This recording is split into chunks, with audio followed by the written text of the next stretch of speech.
Anggulimala ialah putra dari kepala pendeta di kerajaan Kosala yang bernama Brahmana Bawaga. Pada suatu malam, saat istrinya Mantani melahirkan bayi laki-laki, semua senjata di Sawati bersinar merah.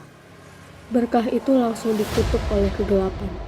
Penasehat Raja Pasenadi berkata bahwa siapapun yang lahir pada malam ini akan menjadi penjahat yang kejam.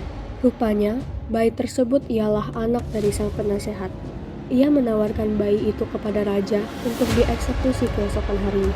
Namun, raja berkata bahwa mereka tidak bisa membunuh bayi berdasarkan ramalan. Raja menyelamatkan bayi tersebut dengan mengirimnya ke Taksila, sebuah universitas yang sangat terkenal ketika ia sudah cukup umur.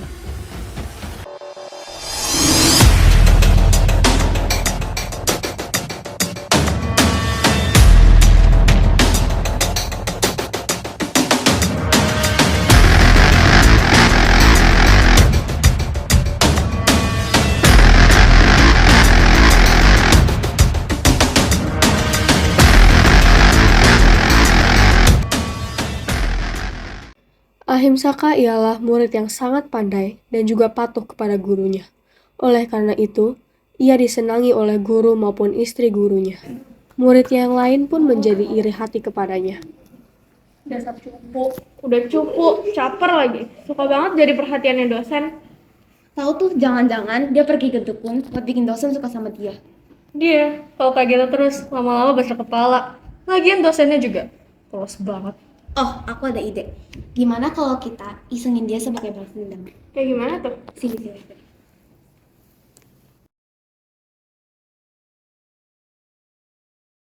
Itu dosennya, samperin. Pak. Selamat siang, Pak. Siang sih. Pak, kalau boleh tahu yang mencapai nilai tertinggi pada penugasan kali ini siapa ya? Jelas I'm Saka. Iya, saya mendapatkan nilai tertinggi di kelas saya. Kalau jujur saja ya, saya sangat bangga sama dia. Bahkan istri saya mengaguminya. Gitu ya, Pak? Ngomong-ngomong, Bapak tahu nggak sih rumornya Ahim Saka terlibat hubungan gelap dengan istri Bapak? Saya ngeliat sendiri Ahim Saka melakukan tindakan yang melanggar asusila pada istri Bapak. Maksudnya? Ih, beneran loh, Pak. Masa Bapak gak tahu sih? Kasihan ya anak yang dibangga-banggain, tiba-tiba main belakang sama istri sendiri. Istri loh, gila, itu parah banget tau. Parah banget sih. Maaf ya, saya nggak mau dengar omong kosong ini. Permisi.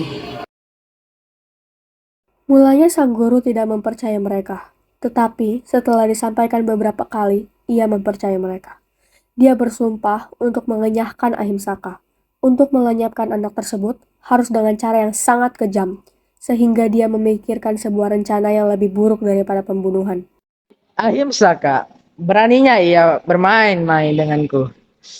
Apa saja ya. Pagi ini sang dosen berniat untuk memberinya pengetahuan yang tak ternilai, yang sangat akan bermanfaat bagi Ahimsaka. Namun, semua itu tidak gratis. Ada syarat yang harus ia lakukan. Hai Ahimsaka, temui saya di belakang sekolah. Baik, Pak. Pak, jadi Oh kenapa, iya. Pak? Jadi gini loh, Ahimsaka. Saya ingin mengajari kamu ilmu pengetahuan yang sangat penting dan berguna untuk masa depanmu. Dan ilmu ini kamu nggak akan dapat dari guru atau orang lain selain dari saya. Jadi apakah kamu berminat? Terima kasih ya, Pak. Saya berminat. Tapi pelajaran apa ya, Pak? Bukankah saya udah pelajari semuanya? Betul banget. Ilmu ini sangat berbeda sama pelajaran yang lain. Saya akan mengajari kamu ilmu ini, tapi kamu harus memenuhi satu syarat dari saya. Syarat apa, Pak? Bunuhlah 1.000 orang, lalu saya akan mengajari kamu ilmu ini. Anak itu ingin sekali memiliki pengetahuan ini, tapi sangat segan untuk membunuh. Terpaksa ia menyetujui untuk melaksanakan apa yang telah diajarkan kepadanya. Ahimsaka melakukan pembunuhan manusia dan tidak pernah gagal menghitungnya. Jari-jari setiap orang yang ia bunuh, ia rangkai. Sebuah kalung dibuat dari jari orang yang ia bunuh untuk membantunya mengingat. Nama Anggulimala berasal dari orang yang memakai untaian kalung jari, karena ia memakai kalung jari manusia. Ia juga dikenal sebagai pembuat onar di daerah tersebut. Mendengar tindakan Anggulimala, raja bersiap untuk menangkapnya. Kita tahu nggak sih Afif Saka rumornya dia jadi pembunuh di hutan tahu. Hati-hati ya. Masa? Bukannya dia peringkat 1 ya di kuliahnya? Iya makanya. Masa udah dibangga-banggain sama dosennya malah jadi pembunuh. Serem banget Mentani, sih. Ibu Anggulimala, mendengar maksud raja. Anakku pembunuh. Aku harus ke hutan. Aku harus ke dia. Aku harus menyelamatkan dia. Karena cinta kepada anaknya, Mantani memasuki hutan dan berusaha untuk menyelamatkan anaknya. Pada waktu itu, kalung jari di leher Anggulimala telah mencapai 999 jari, dan tinggal 1 jari lagi akan mencapai 1000. Pagi-pagi sekali, Sang Buddha melihat Anggulimala dengan mata batinnya, dan mendapatkan bahwa Anggulimala akan membunuh ibunya sendiri, untuk menggenapkan kalung menjadi 1000 jari. Jika ia membunuh ibunya, pasti ia akan masuk ke dalam neraka Awici. Sang Buddha pun masuk ke dalam hutan, mendahului ibu Anggulimala, untuk menolong Anggulimala agar tidak membunuh ibunya. Di dalam hutan, Anggulimala sangat lelah dan mengantuk. Pada saat yang sama, ia sangat cemas untuk membunuh 1 orang terakhir agar jumlah 1000 jari terpenuhi dan menyempurnakan tugasnya. Ia pun memutuskan untuk membunuh orang pertama yang ia jumpai. Ketika melihat seorang pertapa lewat di depannya, ia sangat senang. Pertapa tersebut tidak lain adalah Sang Buddha. Dengan pedang di tangannya, Anggulimala mengejar Sang Buddha Gautama. Anehnya, meskipun Anggulimala berlari dengan kencang, ia tidak dapat menyusul Sang Buddha yang berjalan dengan tenang. Oh Biku, berhenti kau. Aku sudah berhenti. Kamulah yang belum berhenti. Mengapa engkau telah berkata engkau telah berhenti? Dan aku belum berhenti. Saya berkata saya sudah berhenti karena saya sudah tidak menyiksa dan membunuh makhluk lain, dan juga mengembangkan cinta kasih dan kesabaran saya.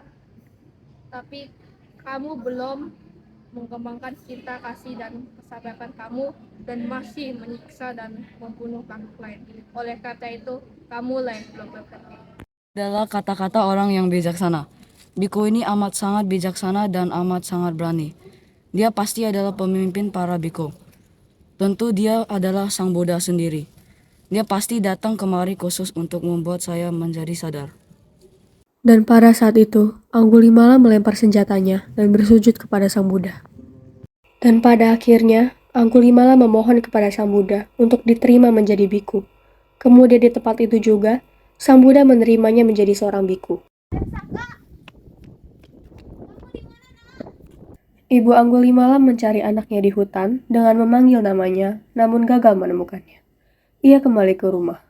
Anggulimala kini telah menjadi biksu, maka raja dan prajuritnya pulang ke rumah. Dalam waktu singkat, Anggulimala mencapai tingkat arahat setelah rajin berlatih meditasi. Anggulimala sedang berjalan untuk menerima dana makanan. Ia melewati suatu tempat di mana terjadi pertengkaran antara sekumpulan orang. Sekumpulan orang itu menatap Anggulimala dengan tatapan yang benci. Mereka mulai melemparkan batu kepada Anggulimala dan memakinya. Segera setelah itu, Anggulimala meninggal dunia dengan tenang. Ia telah merealisasi kebebasan akhir atau yang disebut parinibbana. Sang Buddha, di manakah Anggulimala akan bertumbuh lahir? Anakku sudah merealisasi kebebasan akhir. Para biku, Anggulimala telah banyak melakukan kejahatan-kejahatan karena dia tidak memiliki teman yang baik. Tetapi kemudian dia menemukan teman-teman yang baik, dan dengan bantuan dan nasihat mereka, dia dapat mengajarkan Dhamma dengan penuh perhatian dan dengan mantap. Oleh karena itu, perbuatan-perbuatan jahatnya telah disingkirkan oleh kebaikan. Gimana kalau kita isi aja sih? Gimana tuh?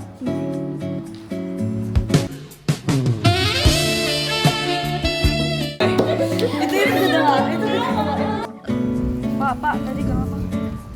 Saya nggak bisa kak. Saya ingin mengajari kamu mengatur masa depan kamu.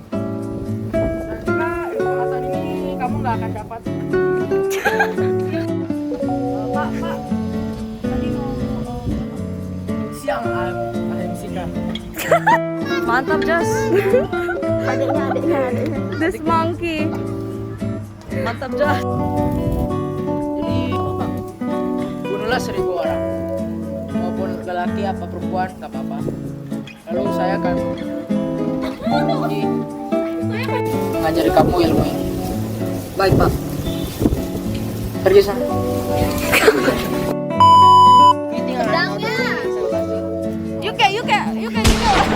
What? Ntar gak usah keringet nanti malah rontok. Beneran rontok gitu.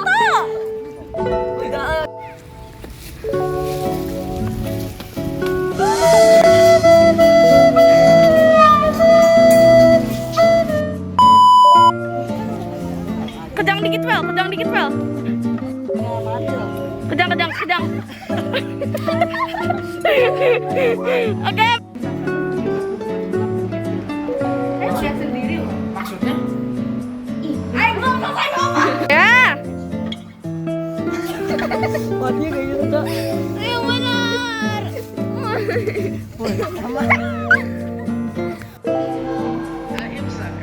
Beraninya ia.